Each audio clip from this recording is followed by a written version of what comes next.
Okay, so we are live. Thank you so much for joining us today. My name is Ken Franklin, and I'm the Vice President of the National Black MBA Association St. Louis chapter. Thank you for joining us in our inaugural um, St. Louis Black Businesses History Reflections. And so we're really glad that you're all here. And we're doing this in partnership with our NSBE family members as well. So those of you who are joining from NSBE, thank you for joining too, including my wife, who is NSBE in St. Louis. And so we hope to do this in a fashion where we actually bring awareness to Black business history, but also, to opportunities of today, as well as both from a workforce standpoint and really a opportunities for those on here. I see several folks that I know from the corporate world, and I see several small business owners. So we're glad that everybody's joining us to really get this really in-depth look at Black business history of St. Louis. And let me tell you something, folks, you are in for a treat today. With us today, we have Dr. A. Wayne Jones. I call him Dr. Jones, who is the CEO of Full Spectrum Energy Consultants. Many of you know Dr. Jones as being a longtime advocate and community activist when it comes to folks, people of color and our issues in the community. He's been a long time community organizer. Well, we're proud to have Dr. Jones, who is also a member of NSBE. He has a joint dual membership. We're pleased that he is the chair of our Community Development Committee. And in this, we hope to synthesize the Black Forum on Businesses, both in the Metro East and the Metro West, and to also use the strength of our NBA Association and their resources to gather more opportunities for African Americans as we progress on the ladder. So with that, Dr. Jones has a presentation. Yes. And I will kick it over to you. Folks, we will have questions at the end. We want this to be interactive. So we'll do that at the end of the presentation. But let me tell you, you are in for a real treat today. Dr. Jones. Good afternoon, everyone. Certainly glad to be here with you, and gathering like this at this time is interesting. Seems like we've come full circle at this time in 2021 with what we're going to take a look at, beginning with the historical impact of Black businesses in the St. Louis region from the period of 1764, which is the founding of St. Louis, up until the year 2000, the beginning of the 21st century.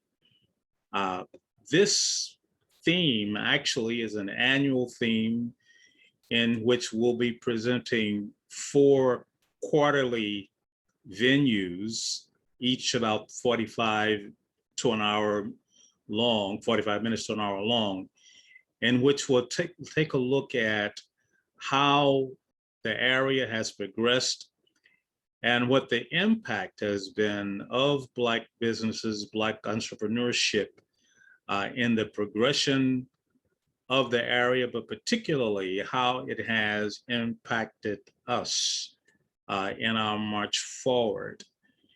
And on the off months, we'll be presenting 10-minute snippets, taking some detailed looks at individuals who are critical and significant to that, what they contributed directly and indirectly, and how we today are recipients of that legacy. Today, our focus is on the region, the impact of Black businesses from the period of 1764 to 1855. And this begins with our area. We'll pass through several political organizations of the area, statewide, citywide, and other divisions of the territory, but how we as a vital entity in the area have made advances against all odds and the animus particular to those particular epochs. Uh, let's have the first slide, Ken.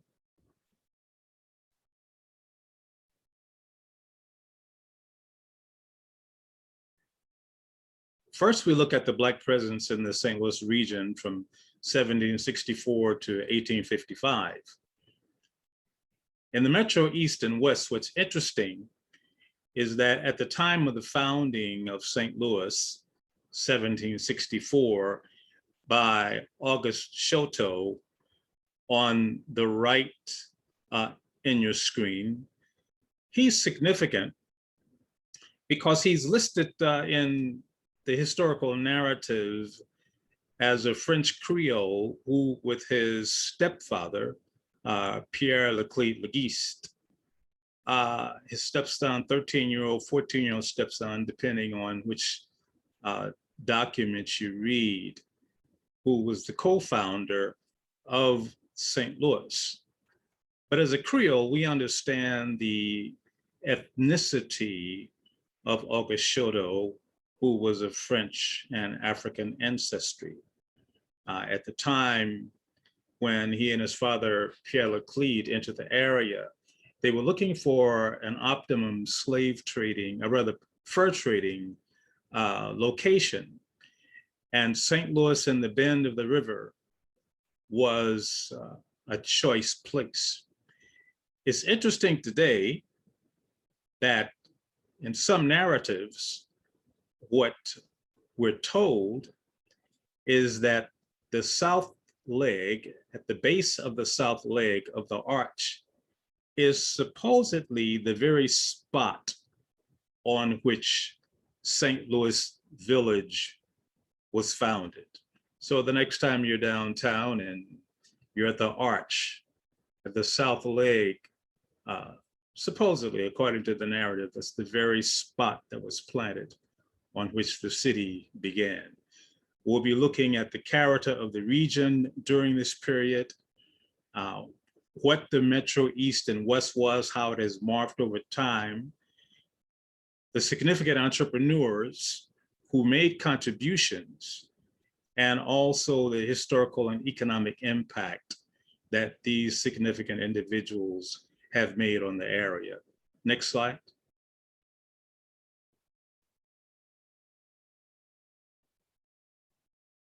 So during this period, we're looking at antebellum St. Louis and Illinois territory.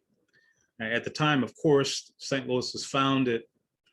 The Louisiana Purchase had not yet been made, which brought west of Missouri into the possession of the United States.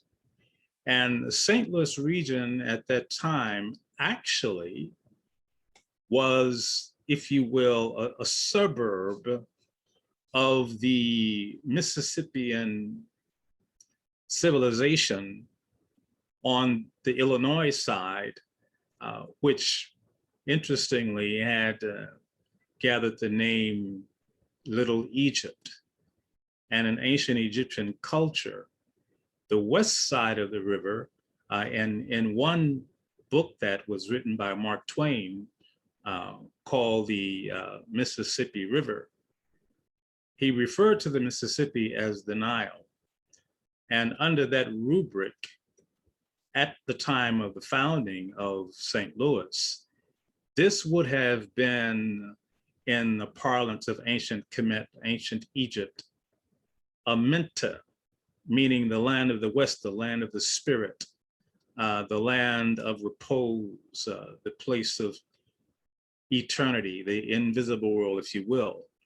And this is one of the reasons why it's so widely appointed with the mounds. I think there's only one that remains now, Sugarloaf, over in South St. Louis, just off of Highway 55. But during this antebellum period, we know that the African Americans or Blacks, some free Blacks, about 10% of the population, lived in an environment and a climate rabidly hostile to Blacks, whether free or Black, and also an animus toward free men of color, which is what French Creole would have been known by.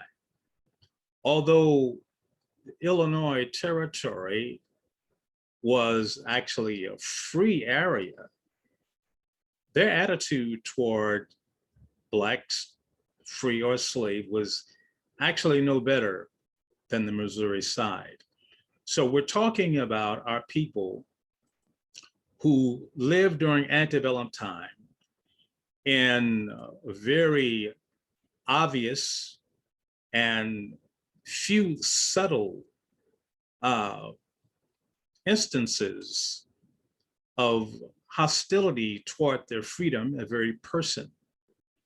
But one of the advantages of this period is that there had not yet begun a very large influx of European immigration, particularly the Irish and German, which didn't begin until really after between 1830 and 1840. During that time, as the riverfront area was being built up, the levee and Laclede town, all of us who have visited that area know of the great stone casing blocks in Laclede town and the levee.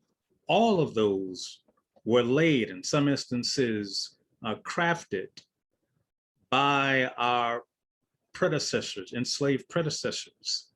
And not only that, during that time, St. Louis was the brick capital of the world. One of the reasons being because of the many clay mines that appointed the area roundabout. Now, some of you who are close to being my contemporary, I'm a young 70, at the area where St. Louis Community College Forest Park is, former Forest Park Highlands. But before that, it was one of the locations of the coal and clay mines where brick was manufactured, or rather the clay drawn for brick manufacturing. And up and down Manchester, the site of the abandoned Skull and Steel, those areas of clay mine as well.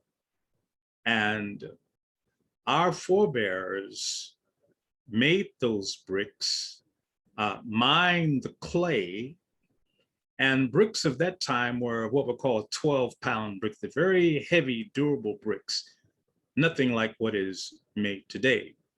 And so the bricks, the paving in St. Louis that many of us saw growing up, particularly before the streets were paved with asphalt, those old brick streets up and down what used to be Eastern Avenue and other streets, Franklin, Leffenwell, Delmar, our forebears laid and made those bricks. Again, before the great immigration of the Irish and Germans, who supplanted a lot of that labor that we had done before. So typically when we're walking around St. Louis, particularly the eastern part of the city, that substrate of our streets is a legacy of our forebears, of our enslaved forebears, who laid the groundwork, literally, pun intended.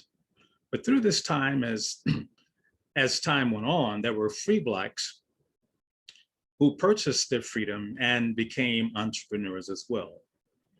Now, on the Illinois side, it was not so much a bastion or an area of industry, but more or less farming and agriculture. And a number of free Blacks did have farms in the area, Cahokia and other areas. Some were not farmers, but they had other interests. They owned land. In Brooklyn, Illinois, we'll get to that, over in Madison, and also founded cities. This is what we did during this time, and probably one of the most severe antagonistic times. And what we're going to see is that what our forebears did, they laid a template and a primer for us going forward in this new century. Next slide, please.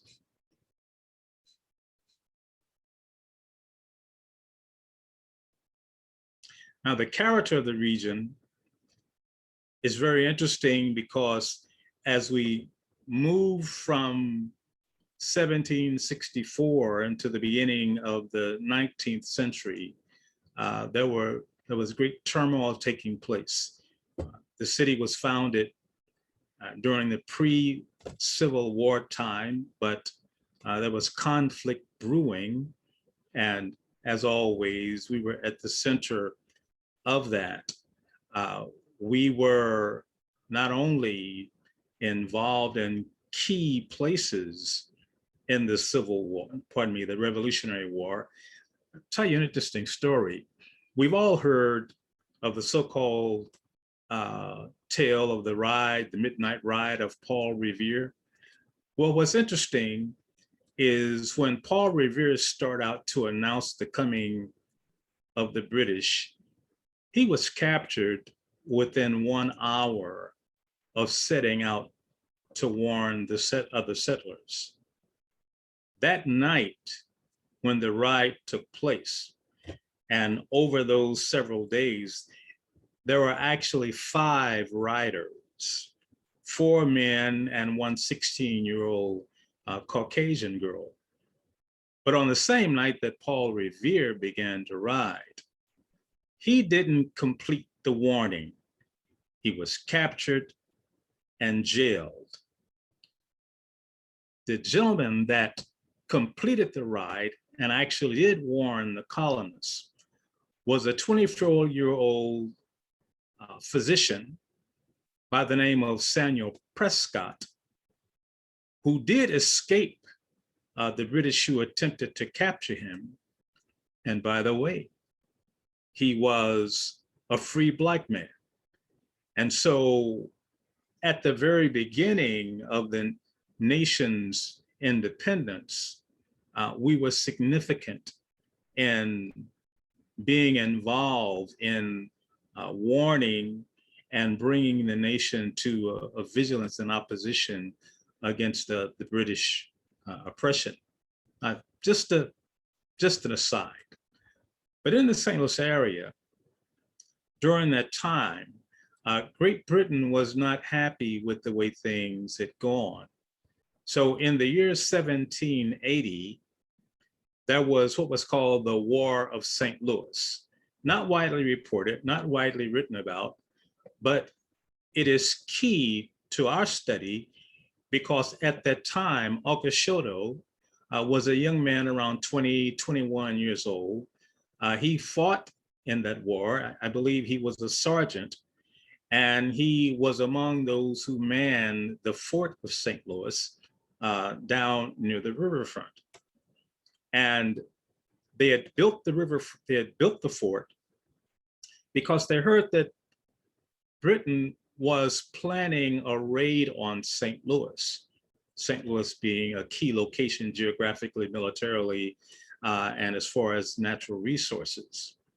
They didn't exactly know when the attack was coming, so they started preparing actually about 5 years earlier in 1775. Well, one day the attack came. About 400 Native Americans who were proxy for the British did attack and did invade St. Louis. And in that invasion, about 24 St. Louisans were actually killed and a number more who were injured. And the French Creole and settlers at that time referred to the War of St. Louis as the Great Blow. And at that time, you did have the French Creole who were involved in the fight. There were a few Spanish militiamen There was a Spanish governor of the territory. And that particular war was one that fixed a great memory, a great event in the minds of the French settlers. But as I said, it was not one that really entered the annals of history of the area. And that was one of the reasons for the arsenal and the fort of St. Louis downtown. But as the area moved into the 18th century, as the French began to make strides, Auguste Chouteau became a very wealthy man, not only a great landowner, but also a financier and an unofficial banker of many of the business people in the area. And interestingly, before 1857, somewhere actually near the turn of the century, the 19th century, there was an area, a mill near the riverfront where a levee had been built. There was a flood which actually caused the levee to break. And as a result of that flood, what was formed was an unnatural pond that later on came to be called Chouteau's Mill Pond.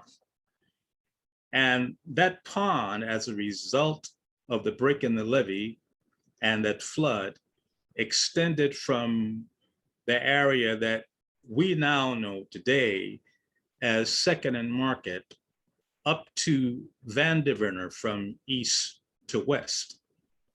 And from south to east, it covered about three and a half blocks. That pond did become a scenic holiday area where it was used as a floating pond, a recreational location. But over time, as the city began to industrialize after 1840, it became a site for industrial waste and other kinds of waste. People would dump dead horses, dead cows, and other kind of industrial sludge in the area, so that it became a health liability with mosquitoes and other kinds of infections. And right around mid 1800s, around 1857, the pond was drained, and fill from the many mounds around the St. Louis area was used to fill it in and to cover it. And atop that ground was built the Union Station and other buildings in that area. So the topology of the area changed. But along with the change in the topology, there were legislatures that were passed that were designed to suppress the progress and the education of free Blacks and others, such as preventing them from having an education, particularly enslaved children, and also prohibiting those children from being taught by Missouri teachers. There was also a law that was passed that prohibited any free Blacks coming into the St. Louis area who are not already residents from spending the night in St. Louis. And we'll look at a little bit more about that later. But as a result, some coming into the area, and thank God for the winter in some of those instances, they would come in like one AME evangelist, William Paul Quinn. He would come into the city, preach during the day, and later in the afternoon, he'd walk across the frozen Mississippi into Illinois so that he would not violate the law and then walk back across the river the next day. And there was some great economic and entrepreneurial advancements made during that time. But this is the sociological climate of the area. So then, because of the overt and covert oppositions against not only self-determination, but also making an impact on the area, which had become a character of the region. Again, our forebears made progressive and decisive strides in the area. So that's the climate that they were dealing with. Quite unlike today, where most of it so much is subtle and systemic. This was overt and in your face, but they prevailed against the odds, nevertheless. Next slide, please.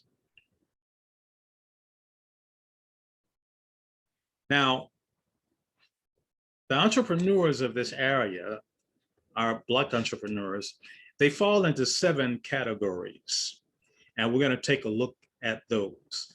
Not all of them did business at the same scale, nor had the same economic success, nor the same status within the economic community, but nonetheless, they did their part where they functioned. Next slide.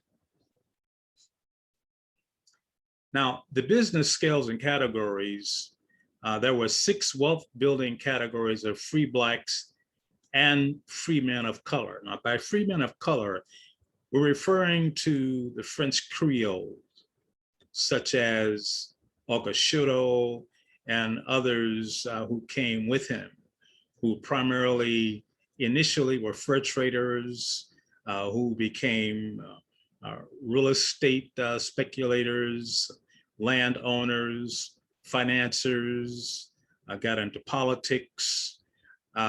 Auguste also became a judge. He was involved in the military in the area, protecting, if you will, the area that he and his stepfather had founded. Now, areas that free Blacks did not have access to get into at that time, they channeled their efforts into entrepreneurship. Many of them were barbers involved in the beauty and grooming trades. Some were butchers. Some also got into livestock and cattle trade, providing livestock to other areas. Some were farmers. Some were tailors, dressmakers, and in all areas of business that you can think of. Some even got into real estate and land speculation, founding cities, and farming, carpentry, coopering, which was making barrels for storing inventory aboard steamships as Illinois and Missouri became industrialized for trade up and down the Mississippi. And carpenters as well, repairing decks on the steamships, and many other trades, blacksmiths. So they had a wide range depending upon the skill, education, and also apprenticeship programs they've been involved in. But they took those skills and knowledges and converted them to businesses, not only serving their own community, free Blacks, but they had many prestigious white clientele. These businesses during this time primarily were in the downtown area, from the riverfront up through 4th and 5th Avenue downtown, Broadway, 4th Street, Pine, Locust. Some of the names of the streets have changed. Market Street has had a number of street changes. And it wasn't until 1826 that the French names of the city were converted to English. Up until that time, all of the names of the streets were in French. The street we know as Market Avenue now was Rue de Place. Some streets street names remain the same. Leclerc or Leclerc, Côte Brilliant in North St. Louis was named actually after one of the mounds. Côte Brilliant meaning shining heel. At Côte Brilliant and King's Highway, which also had a name change. At Côte Brilliant and King's Highway, that was the terminus of a large mound, and these were not Native American mounds, they were African mounds, because when the presumptive Indians or Native Americans were interviewed as to when did they build these mounds, they said, no, they were here when we got here. These were mounds built by the indigenous Africans who arrived in the Western Hemisphere as far back as 300,000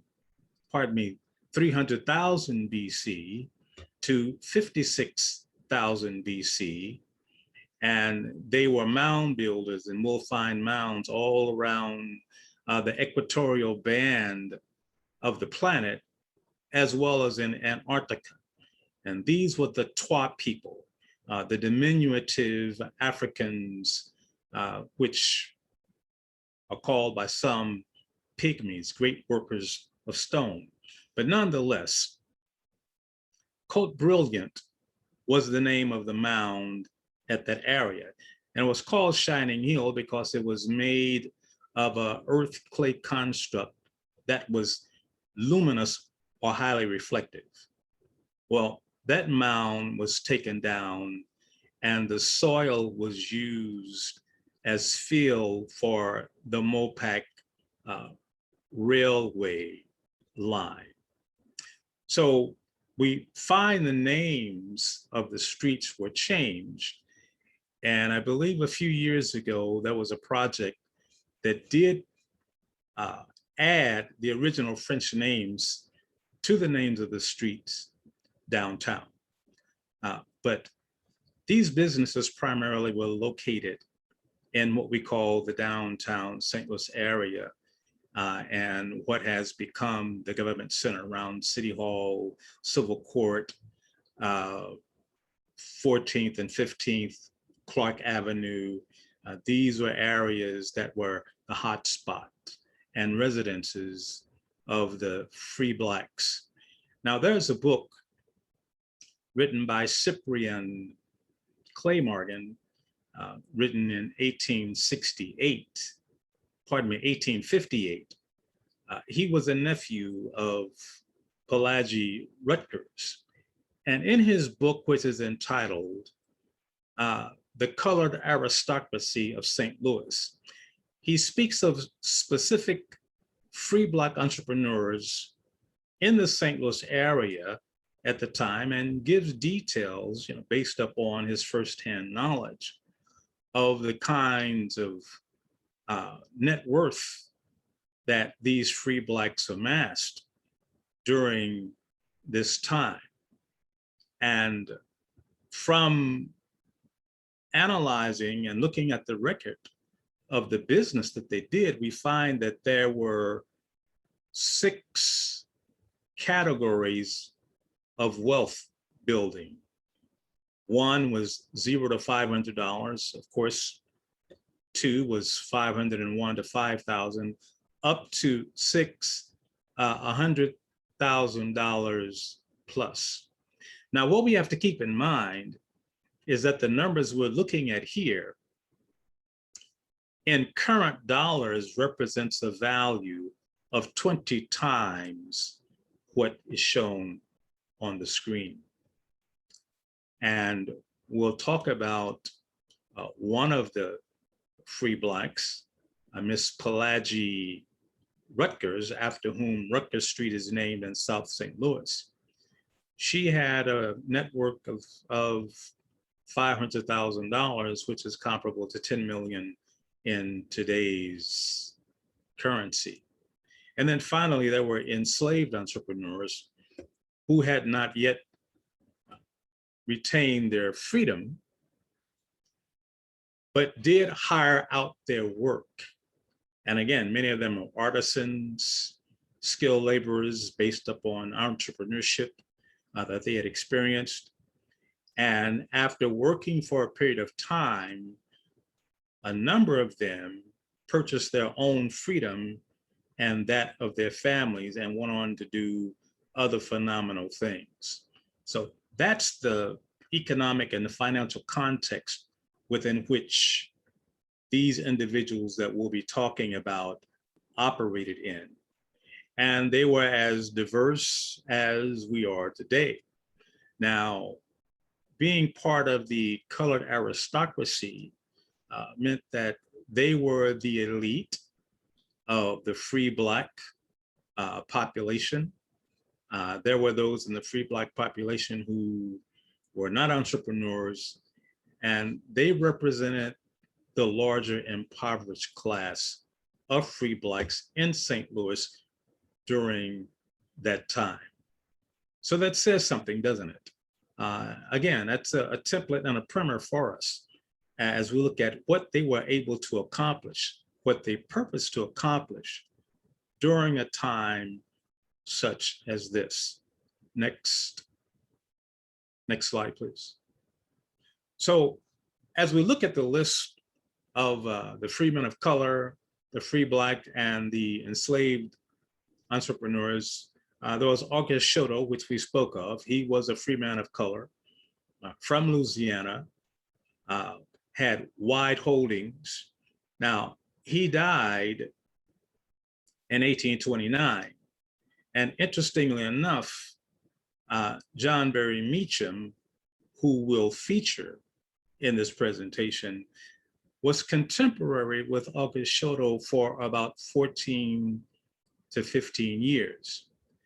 Now, so far in my studies, I've not found any reference to where August Shoto and John Berry Meacham actually had any direct dealings with one another, but it seems rather inconceivable that they did not meet directly, because the site of John Berry Meacham's home and his first church was on the site of August Shoto's former home. So there seems to be some indication that they did meet. I'm sure had some conversations, certainly knowledge of one another. They were both very large bas-relief figures at that time. John Berry Meacham, we'll speak more about him, but he is among the individuals in this group, a towering figure of Black entrepreneurship, activism, abolitionism, education, health, and the list goes on, but we'll get more into that. Pelagie Ruckers, we just spoke about. Interesting.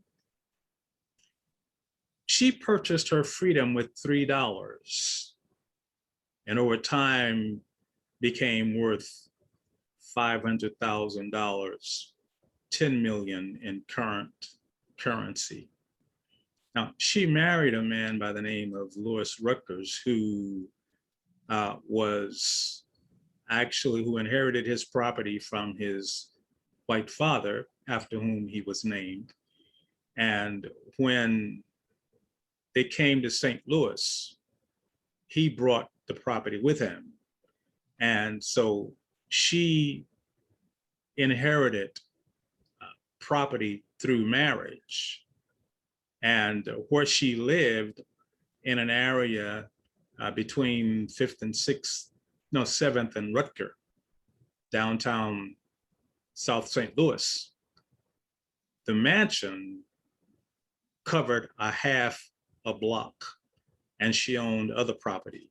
And so most of her holdings were in property and real estate. She Right, also Dr. had Jones. daughters. Right, Yes. Dr. Jones. Just wanted to say we're coming up on the 42 mark. Just want to remind everybody, if you've got questions, get ready to send those to the chat and we will open it up. But we just want to let everybody know that we're going to go through the profiles because we want to be conscious of everyone's time. So, Okay, great. Thank you. no problem. Then there's Elizabeth Keckley. She purchased her freedom. She also, after she left St. Louis, became the dressmaker to Mary Todd Lincoln, the wife of Abraham Lincoln, and also she was the dressmaker of the wife of Senator Jefferson Davis. And so as we move, let's move down through the next ones. Next slide, yes. Next slide, yes. Go back to John Berry Meacham.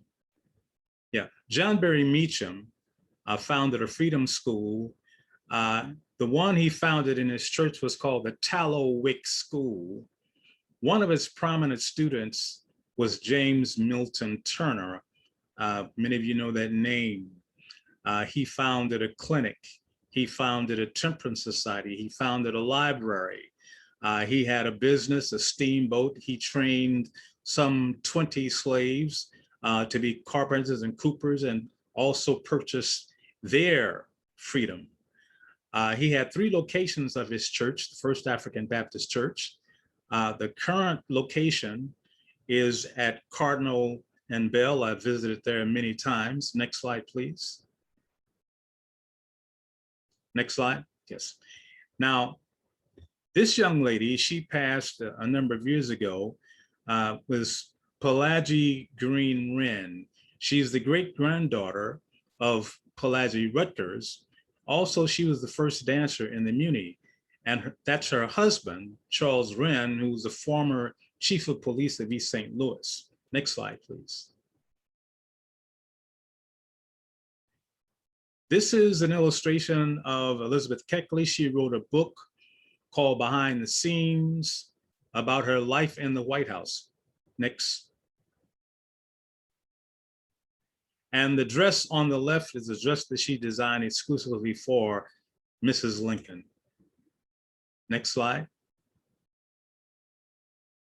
And this gentleman, Free Frank McWherty, he purchased his freedom and also the freedom of 16 of his family members. And he stayed in Cahokia, Illinois for a time. And then because of the treatment he received there, he moved up to Pike County, present-day Pike County, Illinois, and founded the city of New Philadelphia in 1830. And the city did continue for a time, but it has now been disorganized, and there's a plaque there commemorating the location. All during antebellum time. Yes, next slide, please. And this is Mother Priscilla Baltimore. She came to St. Louis. She purchased her freedom, and she moved across to Illinois and founded the city of Brooklyn, Illinois. Many of you know it. And her house is there at 6th and Madison Avenue. She's also a co-founder of St. Paul AME Church, as well as Quinn Chapel. Now, she took the names of the church from Reverend William Paul Quinn, the AME evangelist we spoke of earlier. Next slide. The famous student of John Berry Meacham, James Milton Turner, he is one of the co-founders of Lincoln Institute, which became Lincoln University. And also, he was sent as ambassador to Liberia during the presidency of Ulysses Grant. And the next slide. This is a photo of the Poro College building, in which there was a branch of Lincoln University, the law school branch in St. Louis. The building, of course, is no longer there. All right, next slide. And the message, I think, is a legacy for our region, is that looking at our forebears, what they've done, what they accomplished, is we are not the sum of our circumstances, rather the permutation of our choices, decisions and deeds. The sky is not the limit, it is the basement. And just thinking about what they did during their times, I believe that we certainly are in a position to recover from the vaccination of the expectation that somebody is coming to save us. Well, Godot ain't coming, but we are the tip of the spear of change and transformation for our generation. Thank you. Thank you so much, Dr. Jones. That was very informative. And it's interesting that we saw a lot of those names being repeated in Beecham Park today. Yes. Shodo, you mentioned before, that we still have a rich business legacy that hardly anybody knows about.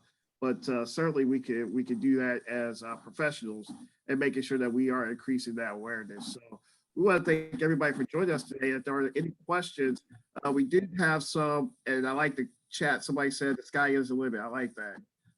Yes. The basement, love it. They love that one. So if anyone has any questions, we're going to go ahead and start off. We did get some questions before, Dr. Jones. Yes. To answer those, but if anybody else, you can throw them in the chat or just we'll recognize you too as well. But the first question we have is, how does knowing this information really benefit the region that we live in today? How do we use this to engage, or what's the benefit that the region has in knowing this history?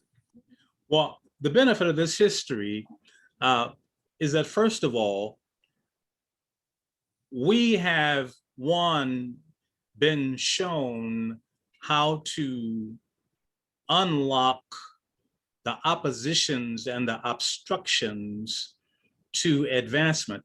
One of the things that kept coming up in the literature as it spoke about entrepreneurs, free and enslaved entrepreneurs, is that what made the difference in St. Louis was that they had a Black community consciousness. And that is something that we actually lost or was eroded. I believe we fell into a sense of aphasia since the 70s. And they came together.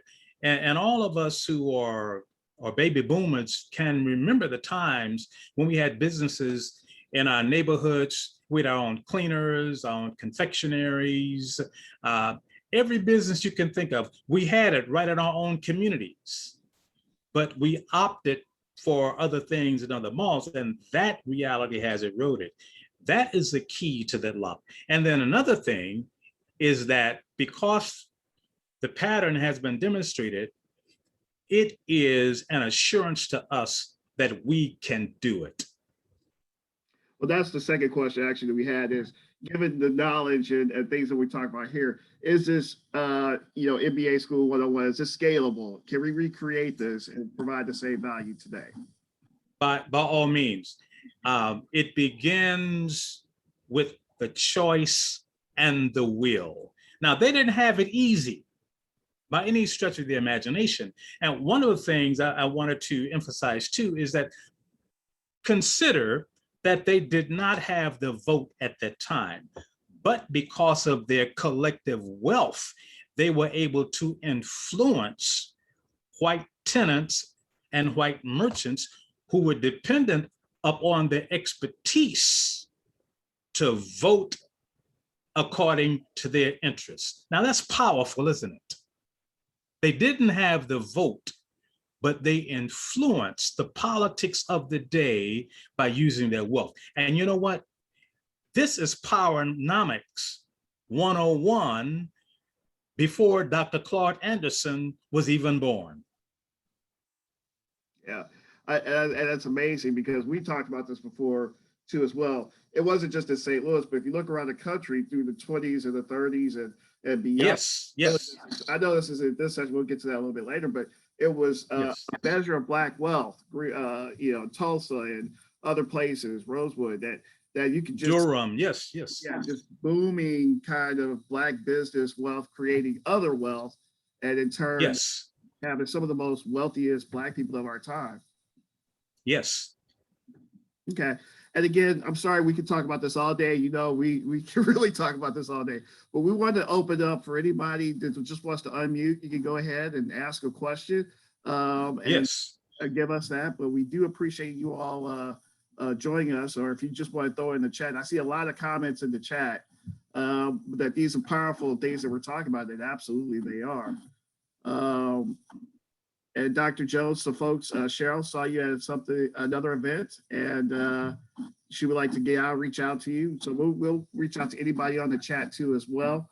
The Yes. National Association, St. Louis chapter. Our website is at the top of the chat, but you can reach out and we'll say this and make sure that we get in contact with anybody else who wants to follow up on this.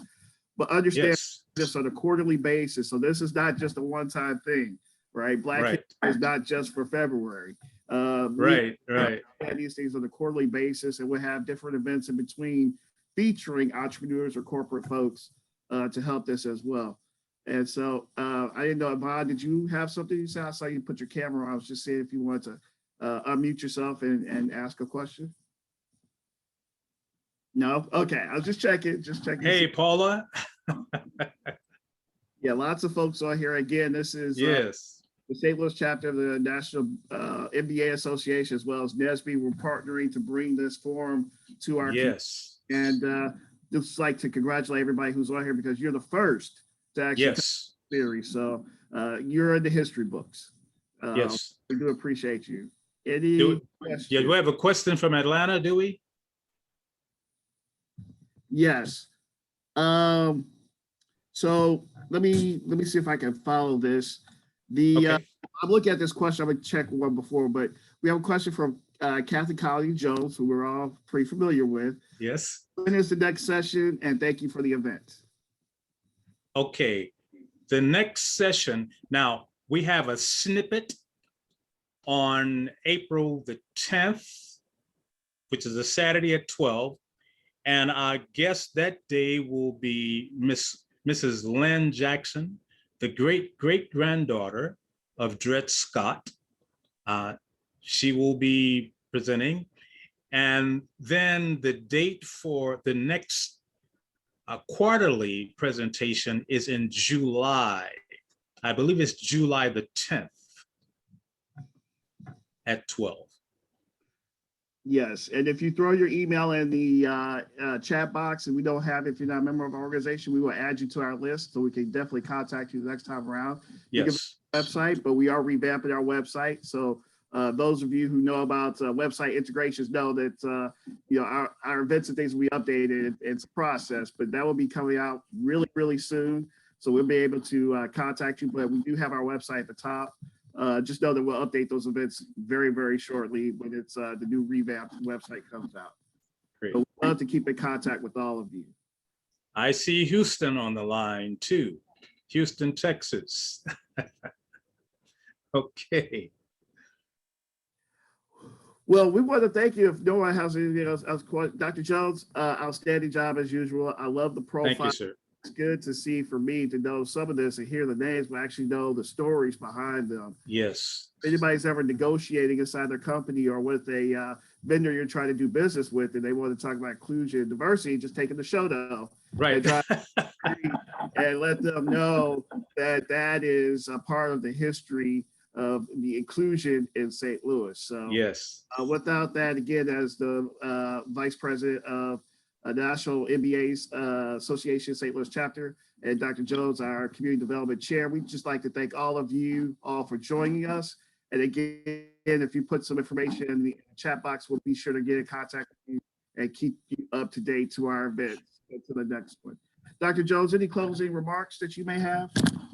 No, I would just say that we are in a propitious moment to take the steps to do what we need to do. And one of the things that was important about the free Blacks who are entrepreneurs is they had a sense of total community.